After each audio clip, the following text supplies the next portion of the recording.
नमस्कार दोस्तों, ये बिल्कुल सच्ची कहानी है। आज सुबह रोहित जल्दी ऑफिस चला गया था, लेकिन उसे अचानक याद आया कि वो अपनी फाइल घर भूल गया है। इसलिए थोड़ी देर के बाद वो अपनी फाइल लेने के लिए घर वापस आ गया। लेकिन जैसे ही वो घर में आया तो उसके कानों में कुछ आवाज आई। ये कड़कड़ाती आवाज उसकी पत्नी मालती की थी। मम्मी, मेरे लिए गर्मा गर्म चाय बनाकर ले आओ। और बाकी का काम किया कि नहीं आपने?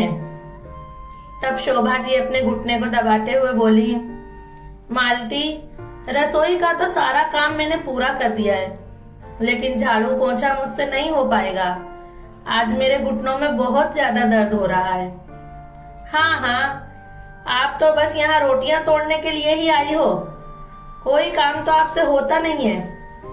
हमारा ही दिमाग खराब था कि आपको अपने घर में भी रखें, आपकी दवाओं का खर्च भी उठाएं, और आपसे घर का थोड़ा सा काम भी नहीं होता है। अगर इतनी ही परेशानी होती है तो यहाँ से चली क्यों नहीं जाती? बहू की बातों का जवाब देना शोभा जी को ठीक नहीं लगा, इसलिए चुपचाप आंखों में आंसू लिए किचन की तरफ चली गई। तब अपने कमरे में जाते जाते मालती ने आवाज दी, अब जरा जल्दी जल्दी हाथ चलाओ, फिर से घुटने के दर्द का बहाना बनाकर बैठ मत जाना। ये बातें सुनते ही रोहित को अपने कानों पर विश्वास नहीं हुआ। अपनी माँ की ऐसी हालत देखकर उसकी आंखों में आंसू आ गए। खुद बीमार होते हुए भी शोभा जी लगातार काम कर रही थी। तब उन्हें उनके कंधे पर एक स्पर्श महसूस हुआ।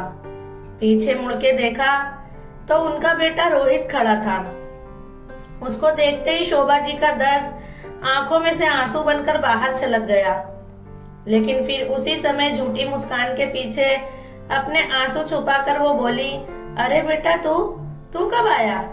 लेकिन रोहित आंसू भरी आंखों से एक टस अपनी माँ को देख रहा था। क्या हुआ बेटा, मुझे ऐसे क्यों देख रहा है? तब दर्द भरी आवाज में रोहित ने कहा, कितना? मम्मी, अभी कितना सहन करोगी? तुमने मुझसे कहा क्यों नहीं कि इस घर में रहकर तुमको इतना सब कुछ सहन करना पड़ता है? क्या तुमको अपनी परवरिश पर भरोसा नहीं रहा कि मुझसे इतनी बड़ी बात तुमने छुपा कर रखी? ऐसा कहते कहते रोहित की आवाज भारी होने लगी और अपनी मम्मी के गले लगकर बोला, बस मम्मी, अब बहुत हो गया। ऐसा कहकर उसने अपनी माँ के आंसू पोंछे। तब कमरे से मालती गुस्से में चिल्लाने का आवाज आया, खाना बना कि नहीं? कि फिर अपने घुटने को पकड़कर बैठ गई। ऐसा कहते हुए मालती पैर पटकती हुई रसोई घर की तरफ आई, लेकिन सामने अपने पति रोहित को देखते ही उसकी हालत ऐसी हो गई जैसे काटो तो खून न निकले। करीबन 10 साल पहले की बात है, जब शोभा जी और मयंक जी अपने बेटे रोहित की शादी मालती से करवाकर उसे अपने घर की बहू बनाकर ले आए थे। उस वक्त तो शोभा जी और मयंक जी बहुत खुश थे, ये सोचकर कि बहू के आ जाने से अब घर में रौनक हो जाएगी। परंतु ये खुशी ज्यादा समय तक टिक न सकी, क्योंकि उनकी बहू में बहुओं जैसे तो कोई लक्षण थे ही नहीं। वो तो अपने अभिमान में ही चूर रहती थी। बहुत छोटा परिवार होने के बावजूद भी मालती को उससे कुछ लेना देना था ही नहीं। घर का कोई भी काम करने में उसे कोई दिलचस्पी थी ही नहीं। सारा दिन घूमना फिरना, शॉपिंग करनी या तो फिर पार्टियों में जाना, बस यही उसके लिए सब कुछ था। शोभा जी और मयंक जी को ये सब पसंद नहीं था, लेकिन फिर भी उन्होंने कुछ कहा नहीं, ये सोचकर कि अभी वो छोटी है, अभी उसमें लड़कपन है, धीरे धीरे उसमें समझ आ जाएगी तो समझ जाएगी। लेकिन अगर रोहित उसे समझाने लगता तो मालती उसके साथ लड़ने के लिए तैयार हो जाती। इसलिए घर का माहौल भी एकदम खराब हो गया था। धीरे धीरे समय बीतने लगा और अब मालती और रोहित की शादी को भी 7 महीने बीत गए थे। एक दिन तो रात के 11 बजने आए थे, लेकिन मालती अभी तक घर वापस नहीं आई थी।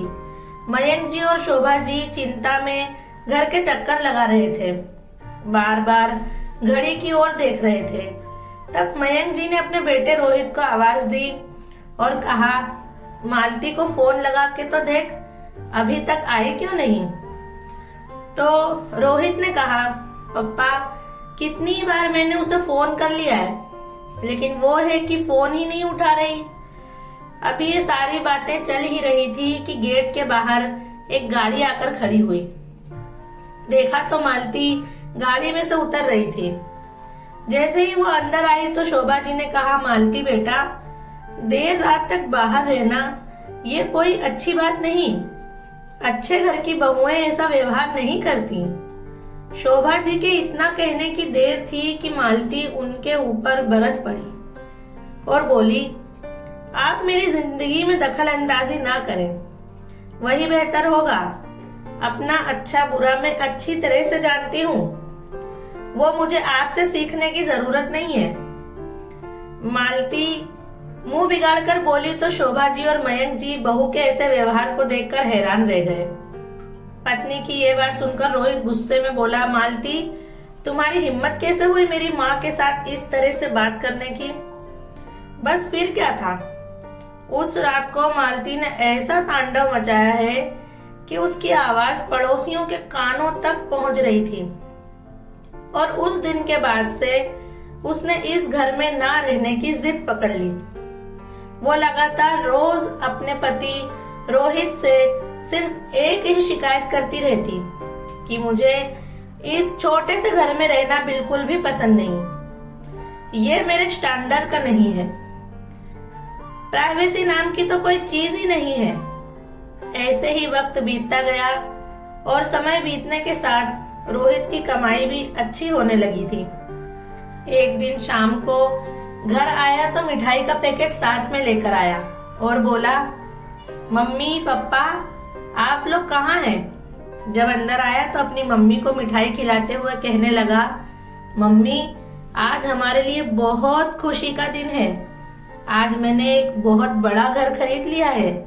अब से हम उस घर में एक साथ रहेंगे और मालती को भी कोई शिकायत नहीं होगी। आज जितनी खुशी रोहित को हो रही थी उससे कहीं ज्यादा शोभा जी और मयंक जी को हुई कि उनके बेटे ने अपनी मेहनत की कमाई से इतने बड़े शहर में बड़ा घर खरीद लिया। ये बात सुनकर शोभा जी की खुशी का तो ठिकाना ही नहीं रहा। शोभा जी और मयंक जी भगवान का आभार मानने के लिए भगवान को भोग लगाने के लिए मंदिर चले गए। आखिर इससे ज्यादा खुशी की बात उनके लिए दूसरी क्या हो सकती है?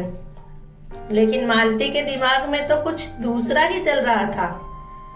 रोहित हाथ मुंह धोकर खाना खाने के लिए डाइनिंग टेबल पर बैठा। तब मालती उसके पास आई और बोली, हमारे नए घर में ज्यादा सामान ले जाने की जरूरत नहीं है। जितना जरूरी सामान होगा उतना ही लेकर जाएंगे। वैसे भी मम्मी और पापा तो इसी घर में रहेंगे ना। जब जिस चीज की जरूरत पड़ेगी हम यहाँ से ले जाएंगे।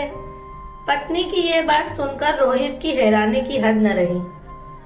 फिर वो बोला, ये तुम क्या कह रही हो? मेरे मम्मी और पापा यहाँ क्यों रहेंगे? मैं उनका इकलौता बेटा हूँ और उनसे अलग नहीं रहूंगा।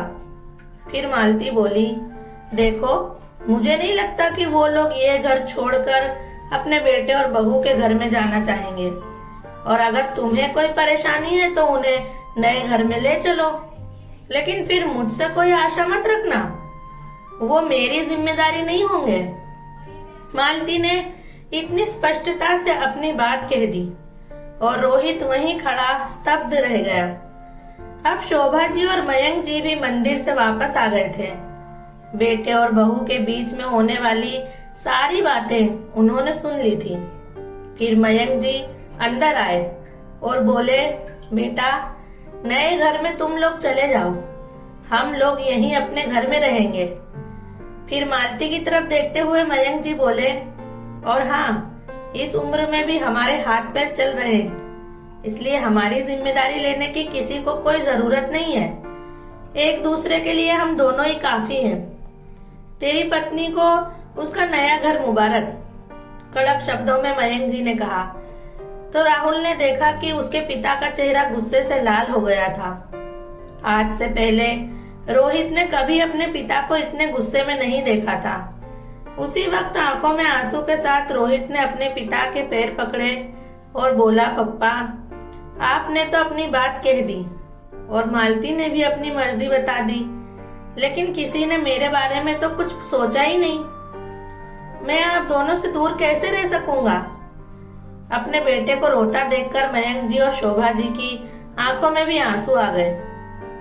तब मयंक जी ने उसे खड़ा किया और अपने गले लगा लिया।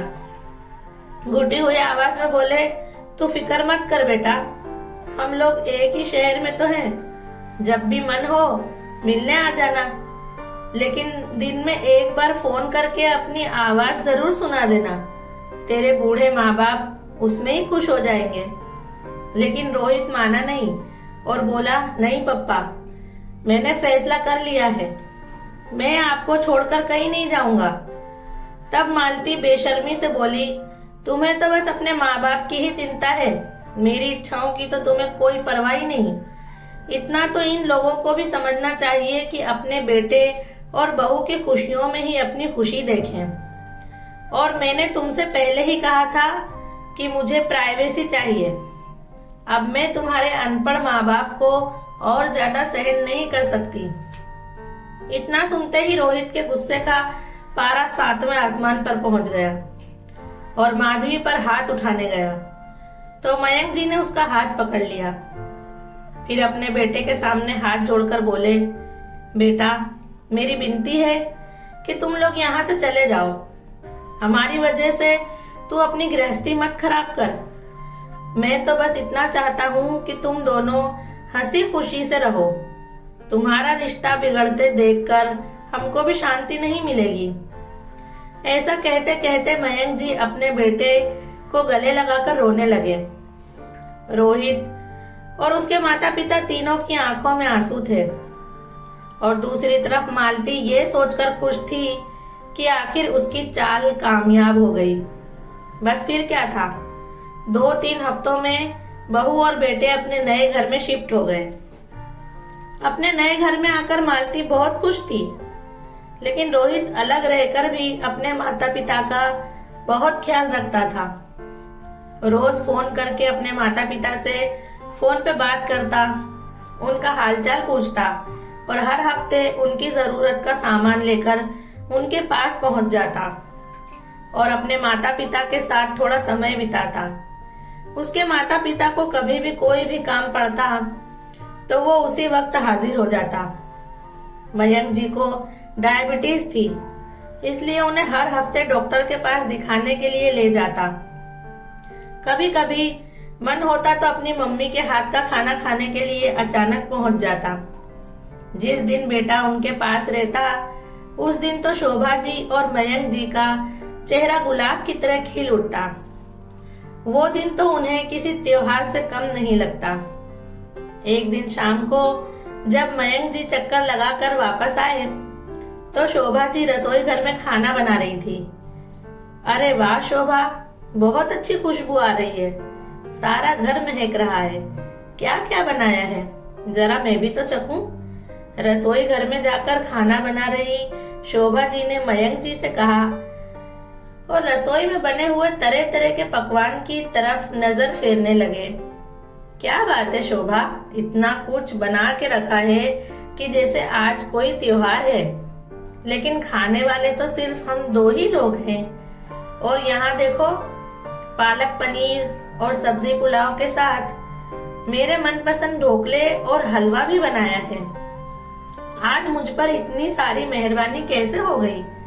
मयंक जी की बात सुनकर शोभा जी हंसकर बोली, अरे आप भी हमेशा भूल जाते हैं कि मेरे लिए त्योहार से भी ज्यादा महत्वपूर्ण दिन कौन सा है। ऐसा है कि कल रोहित का फोन आया था और वो कह रहा था कि आज हमसे मिलने आएगा, इसलिए सोचा कि उसकी पसंद की सारी चीज बना लूं। बेटे का नाम सुनते ही मयंक जी के चेहरे पर से मुस्कुराहट गायब हो गई। शोभा जी ने कहा, जरा चख के तो बताओ सब कुछ कैसा बना है। शोभा जी ने जैसे ही ढोकला प्लेट में निकाल कर मयंक जी को आगे दिया तो अपनी पत्नी का दिल रखने के लिए मयंक जी ने उसमें से एक ढोकला उठाया और उदास होकर रसोई के दरवाजे को पकड़कर खड़े रह गए। उनके हंसते खिलखिलाते चेहरे पर अचानक दुख की लकीरें उभर आई। शरीर में जैसे जान ही ना हो। शोभा जी के चेहरे की तरफ देखते हुए घुटी हुई आवाज में बोले, शोभा, एक बात तो बता, शादी के बाद बेटे अपने माँ बाप से दूर क्यों चले जाते हैं? क्या उनकी जिंदगी में माँ बाप की कोई अहमियत नहीं होती? ऐसा कहकर बाहर रखी हुई पलंग पर जाकर बैठ गए और साइड में रखा हुआ अखबार उठाकर पढ़ने का दिखावा करने लगे।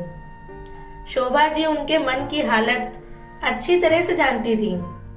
अपने पति के मूड को ठीक करने के लिए उन्होंने उनके मन पसंद की अदरक वाली चाय बनाई और गर्मा गर्म चाय कप में डालकर फरसी पूरी के साथ लेकर आ गई और बाजू में रखे हुए टेबल पर रख दी।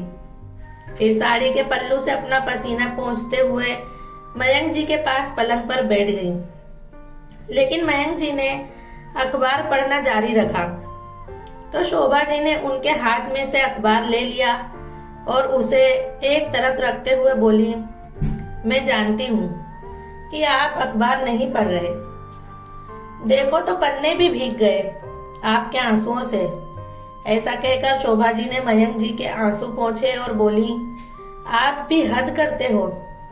आपने खुद अपने बेटे से कहा था अलग मकान में रहने के लिए, जबकि वो बेचारा तो हमें छोड़कर जाने को बिल्कुल भी तैयार नहीं था। और उस समय जब मैं उदास हो गई थी तब तो आप मुझसे कहते थे कि मैं बेमतलब ही उदास हो रही हूँ, बेटे के लिए रोती रहती हूँ। थोड़ी ही दूर तो बेटे का मकान है, जब भी मन करेगा हम उससे मिल लेंगे। तब आप ही तो मुझे दिलासा देते थे, लेकिन आज आप ही धीरज खो बैठे हैं। फिर मयंक जी बोले, तो क्या करूं शोभा? अगर उसे अलग घर में रहने जाने को नहीं कहता तो तुम्हारी बहू हमारे साथ साथ उसका भी जीना हराम कर देती। जब से शादी करके आई थी उसे हमारा ये घर छोटा ही लगता था। ना तो हम लोग उसे उसके स्टैंडर्ड के लगते थे और ना ये घर। हर एक दिन झगड़ा करना तो उसके स्वभाव में था और हम लोग तो जैसे उसकी आंखों में खटकते रहते थे। अब वो हमारे साथ रहना नहीं चाहती तो क्या मैं अपने बेटे से ये कह देता कि तेरी अपनी पत्नी को छोड़कर हमारे साथ रहे? मयंक जी की बातों को सुनकर शोभा जी की आंखों में भी आंसू आ गए, लेकिन फिर तुरंत अपने आंसू छुपाकर वो रसोई घर में चली गई। रसोई में जाकर देखा तो पतीली में रखी हुई खीर नीचे से जलने लगी थी। जल्दी से पतीली नीचे उतारने के चक्कर में गर्मा गर्म पतीली में हाथ लग गया। उनकी उंगलियों में जलन होने लगी, लेकिन वो जलन उन्हें इतना दर्द नहीं दे रही थी जितना दर्द वक्त ने उन्हें दिया था। अचानक उनकी आंखों में से आंसू का झरना बहने लगा। अरे शोभा, आओ तो जरा देखो तो हमारा बेटा आया है। पति की आवाज सुनकर शोभा जी जल्दी से बाहर आई तो सामने उनका बेटा रोहित खड़ा था। उसे देखकर वो तुरंत दौड़कर आई और उसे गले से लगा लिया। दोनों पति पत्नी का अपार दुख झट से कहीं गायब हो गया। समय के साथ धुंधली हो गई उनकी आंखों में फिर से चमक आ गई और सारे दुख खुशी में बदल गए। वैसे तो बेटे से मिलने के बाद माता पिता के थोड़े दिन बहुत ही खुशी से गुजरते, लेकिन आज जब रोहित अपने घर वापस चला गया था तो मयंक जी कुछ ज्यादा ही अकेलापन महसूस कर रहे थे। फिर थोड़ी देर में बोले, शोभा, मुझे कुछ ठीक नहीं लग रहा है। शोभा जी ने देखा कि उनके पति पसीने से भीग गए थे। थोड़ी देर में उनकी छाती में दर्द होने लगा। शोभा जी ने तुरंत अपने बेटे को फोन करके आने को कहा और मयंक जी के पास आई। आपको कुछ नहीं होगा, रोहित बस पहुंचता ही होगा, फिर हम डॉक्टर के पास चलते हैं। शोभा जी बोलते जा रही थी, लेकिन उन्हें सुनने के लिए मयंक जी अब जिंदा नहीं थे। वो निस्तेज होकर खटिया पर गिर गए थे। और अपने सारे दुखों से मुक्ति पा चुके थे। ये सब देखकर शोभा जी की तो जैसे दुनिया ही उजड़ गई थी। यहाँ रोहित के दुख का भी ठिकाना नहीं था। अपने पिता की मौत का जिम्मेदार वो खुद को मान रहा था, लेकिन अब अपनी माँ को अकेला छोड़ देना उसे ठीक नहीं लगा। इसलिए अपने साथ अपने घर ले आया। उसने अपनी पत्नी मालती को अपनी माँ का ख्याल रखने को कहा, तो मालती ने भी हाँ में सिर हिला दिया। ऐसे ही दिन बीतने लगे। उम्र बढ़ने के साथ साथ शोभा जी थोड़ी बीमार रहने लगी थी। उनके घुटने में भी दर्द रहता था। रोहित उनका इलाज अच्छे डॉक्टर के पास करवा रहा था। उसे इस बात का सुकून था कि अब उसकी माँ उसके साथ है और बहुत आराम से है, और उसकी पत्नी मालती को भी इस बात से कोई दिक्कत नहीं थी। उल्टा वो तो बहुत खुश होकर उसकी मम्मी की सेवा करती। एक दिन रोहित ऑफिस जाने के लिए जल्दी निकल गया, लेकिन अपनी एक फाइल घर पर ही भूल गया था। इसलिए थोड़ी देर बाद वो अपनी फाइल लेने के लिए घर पहुंचा। लेकिन जैसे ही वो दरवाजा खोलकर घर के अंदर आया तो उसके कानों में एक आवाज आई। वो कड़कड़ाती हुई आवाज उसकी पत्नी मालती की थी, और जो बातें मालती ने बोली उसे सुनकर रोहित की हैरानी का ठिकाना नहीं था। उसके पैरों के नीचे से तो जैसे जमीन सरक गई जब उसने देखा कि उसकी पत्नी उसकी माँ के साथ नौकरों से भी बदतर व्यवहार कर रही है। रोहित को अपने कानों पर विश्वास नहीं हुआ।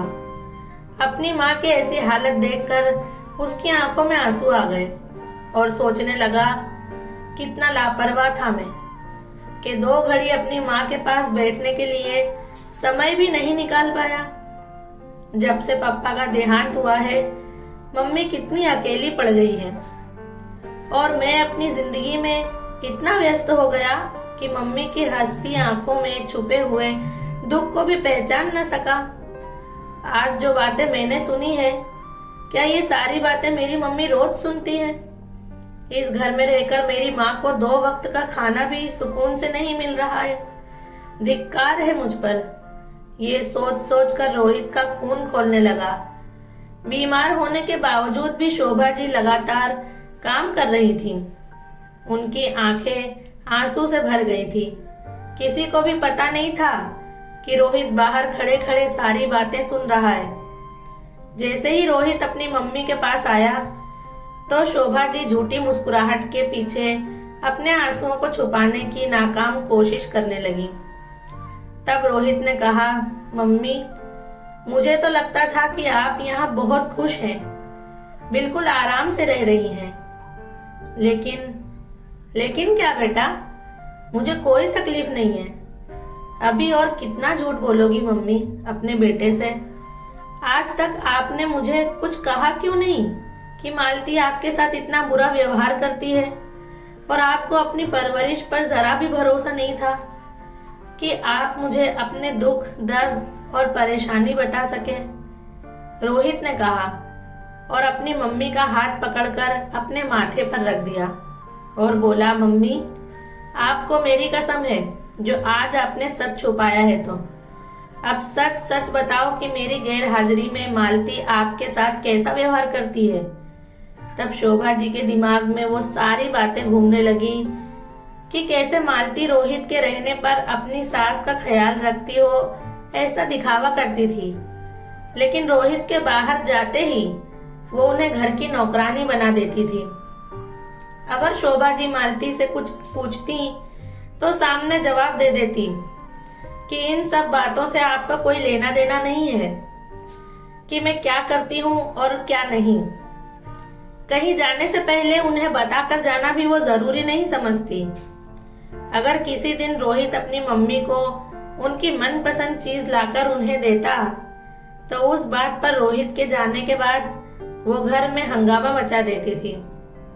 इन बातों से डरकर शोभा जी हमेशा अपने बेटे से कहती कि बेटा, मेरे लिए कुछ मत लाना।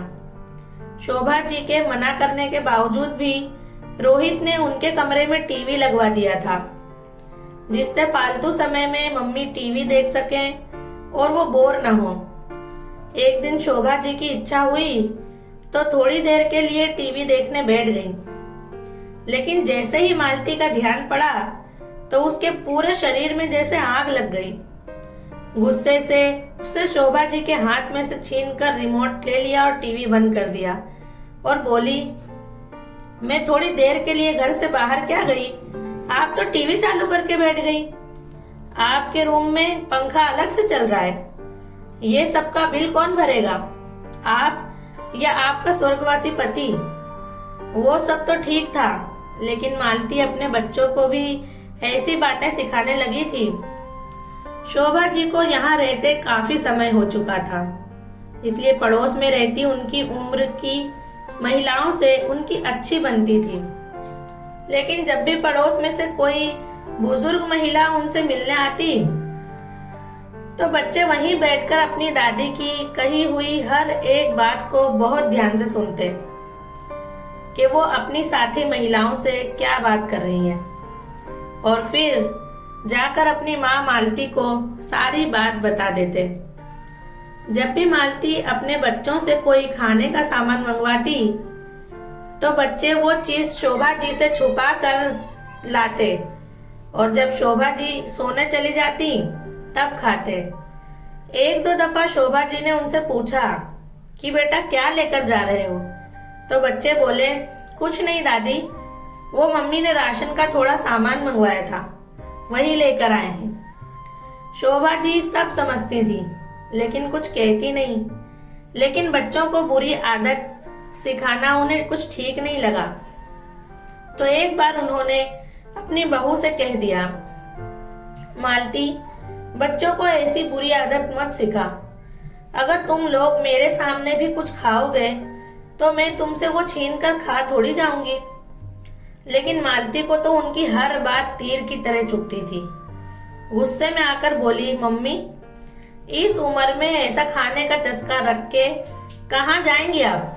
कुछ उल्टा सीधा खा लेंगी तो खुद ही बीमार पड़ेंगी आप। और वैसे भी बच्चों को ये सब बात की क्या खबर? आप तो बेवजह बच्चों पर इल्जाम लगा रही हैं। कई बार रोहित के काम पर जाने के बाद मालती अपनी सहेलियों के साथ घूमने चली जाती थी और सारा काम शोभा जी पर छोड़ जाती, और अगर वो कुछ कहती तो उल्टा उन्हें ही चार बातें सुना देती। ये सारी बातें आज तक उन्होंने अपने बेटे से नहीं बताई थी, लेकिन आज जब रोहित ने उन्हें अपनी कसम दी तो वो खुद को रोक न सकी और सब कुछ बेटे को बताकर अपना दिल हल्का कर लिया। तब कमरे में से मालती के गुस्से से चिल्लाने की आवाज आई, खाना बना कि नहीं, कि फिर से अपने घुटने के दर्द को पकड़कर बैठ गई हो। ऐसा कहते हुए मालती रसोई घर की तरफ आई, लेकिन सामने अपने पति रोहित को देखते ही उसकी हालत ऐसी हो गई कि जैसे काटो तो खून न निकले। मालती के ऐसे व्यवहार को देखकर रोहित का खून खौलने लगा और उसने खींच कर एक थप्पड़ अपनी पत्नी के गाल पर जड़ दिया। थप्पड़ इतनी जोर से मारा था कि मालती का सिर चकराने लगा था। फिर अपने आप को थोड़ा संभाल कर कांपती आवाज में बोली, आप कब आए? मैं उसी वक्त आ गया था जब तू ऊंची आवाज में बात करके मेरी मम्मी के ऊपर रौब जमा रही थी। मेरी मम्मी के साथ नौकरों जैसा व्यवहार करने की तेरी हिम्मत कैसे हुई? आखिर कितना नीचे गिरोगी तुम? तुझे क्या पता मेरी इस माँ ने मुझ पर कितने एहसान किए हैं। मैं सिर्फ 9 साल का था तब मेरी माँ मुझे छोड़कर इस दुनिया से चली गई। तब मेरे पिता दूसरी शादी करके मेरे लिए सौतेली माँ ले आए थे। सौतेली माँ मुझे अपनाने के लिए तैयार नहीं थी। 2-2 दिन तक मुझे भूखा रखती थी और मेरे अपने पिता को मुझसे कुछ लेना देना ही नहीं था। ऐसी हालत में मेरी इस माँ ने मुझे अपनाया। ये बात सुनते ही मालती चौंक गई। फिर राहुल ने कहा, तुझे विश्वास नहीं होगा मालती, जीने में जिंदगी भर माता पिता कहता आया हूं ना। मालती, हकीकत में वो मेरे चाचा चाची थे जिन्होंने मुझे सगे माँ बाप से भी ज्यादा प्रेम दिया। पढ़ा लिखा कर मुझे समाज में खड़े होने के काबिल बनाया और तूने उनके साथ ऐसा व्यवहार किया। लेकिन बस अब और नहीं, मेरी माँ की सेवा करने के लिए उनका ये बेटा अभी जिंदा है। मेरे रहते मैं अपनी माँ पर जरा भी आंच नहीं आने दूंगा। रोहित की बातें सुनकर मालती को अपने किए पर पछतावा हुआ और अपनी सास के पैरों में गिरकर वो अपनी गलती की माफी मांगने लगी।